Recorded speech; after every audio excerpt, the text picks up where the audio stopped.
क्या आप जानते हैं भगवान जगन्नाथ का असली रूप यह लकड़ी की मूरत नहीं बल्कि एक चमकता हुआ नीला पत्थर था जिसे नीलमाधव कहा जाता था। आखिर वो दिव्य पत्थर गायब कहाँ हो गया और भगवान अधूरी मूरत में क्यों बदल गए? यह कहानी मालवा के राजा इंद्रद्युम्न से शुरू होती है। उन्हें पता चला कि ओडिशा के घने जंगलों में भगवान विष्णु साक्षात नीलमाधव के रूप में पूजे जाते हैं। राजा ने अपने मंत्री विद्यापति को खोज पर भेजा। विद्यापति जंगलों में भटकते हुए आदिवासी सरदार विश्ववसु तक पहुंच गए, जो गुफा में गुप्त रूप से नीलमाधव की पूजा करते थे। विद्यापति ने सरदार की बेटी से शादी की और जिद करके गुफा देखने की बात मनवा ली। सरदार ने शर्त रखी कि वे उनकी आंखों पर पट्टी बांधकर ले जाएंगे, लेकिन विद्यापति ने चालाकी की। उन्होंने रास्ते में चुपके से सरसों के बीज गिरा दिए। कुछ दिनों बाद जब बारिश हुई तो सरसों के पौधे उग आए और विद्यापति को गुफा का रास्ता मिल गया। उसने तुरंत राजा को खबर दी। राजा इंद्रद्युम्न अपनी विशाल सेना लेकर घमंड के साथ भगवान को लेने पहुंचे, लेकिन उनके वहां पहुंचते ही नीलमाधव की मूर्ति हमेशा के लिए गायब हो गई। भगवान अपने भक्त विश्ववसु के साथ हुए धोखे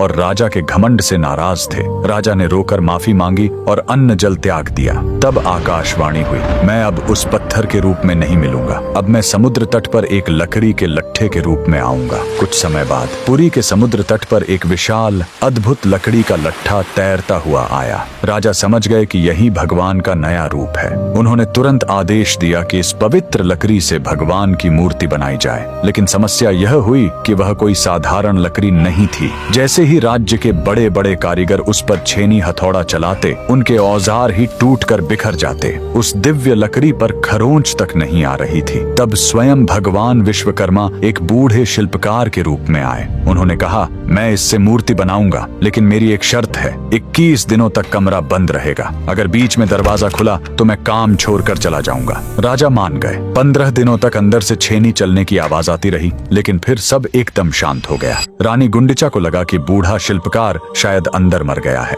घबराहट में उन्होंने दरवाजा खोल दिया। अंदर देखा तो शिल्पकार गायब था और वहां भगवान जगन्नाथ, बलभद्र और सुभद्रा की अधूरी मूर्तियां थीं। राजा बहुत दुखी हुए, लेकिन तभी भगवान ने संकेत दिया कि वे इसी अधूरे रूप में रहकर भक्तों को दर्शन देना चाहते हैं। यही कारण है कि आज भी हम भगवान के उस अधूरे लेकिन सबसे प्यारे रूप की पूजा करते हैं। कमेंट्स में जय जगन्नाथ जरूर लिखें।